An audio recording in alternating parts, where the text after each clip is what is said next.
आठवणीतील एक धडा. देतो तो देव. गागोदे नावाचे एक लहानसे गाव होते. गावात मोजकी घरे होती. त्यांतील एक घर वेणूचे होते.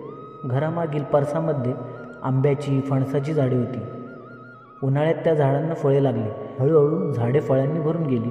झाडांवरील आंबे फणस पाहून ते खाण्यासाठी विनूने एकदा आईजवळ हट्ट धरला. वेणूची आई म्हणाली, अरे किती घाई करतोयस, फळ मोठी होऊ देत, पिकू देत, मग काढीन तुला खायला देईन. एके दिवशी आईने पिकलेला एक फणस काढून घेतला. तो कापला, त्यातील रसाळ गरे काढले, वेगवेगळ्या द्रोणांमध्ये भरून ठेवले. वेणू पाहतच होता. रसाळ गऱ्यांचा पहिला द्रोण आपल्यालाच मिळणार याची त्याला खात्री होती. आईने त्यातील एक द्रोण वेणूच्या हातात देऊन शेजाऱ्यांकडे पोचवण्यास सांगितले. आईने सांगितल्याप्रमाणे विनूने हातातील द्रोण शेजाऱ्यांकडे पोचवला व तो घरी आला. आता आपल्याला रसाळ गरे नक्कीच खायला मिळणार असे विनूला वाटले. आईने पुन्हा एक द्रोण विनूच्या हातात ठेवून तो गावकऱ्यांकडे नेऊन देण्यास सांगितले. असे करत करत द्रोण घरोघर पोचवून झाले, तरी आपल्याला गरे देण्याची आई गोष्टच काढत नाही. याचे विनूला नवलच वाटले, वाईटही वाटले. आईच्या हे लक्षात आले. ती हसली.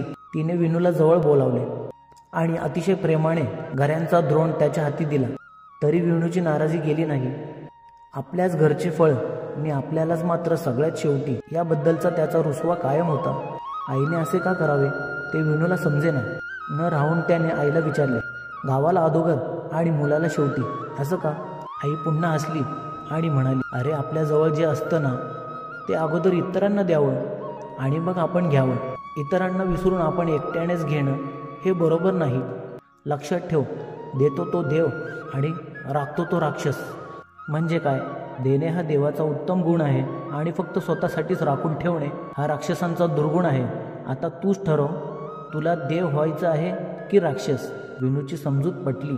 त्याने आनंदाने घरे खायला सुरुवात केली. हा विनू म्हणजे महात्मा गांधीजींचे आवडते शिष्य विनोबाजी भावे होत.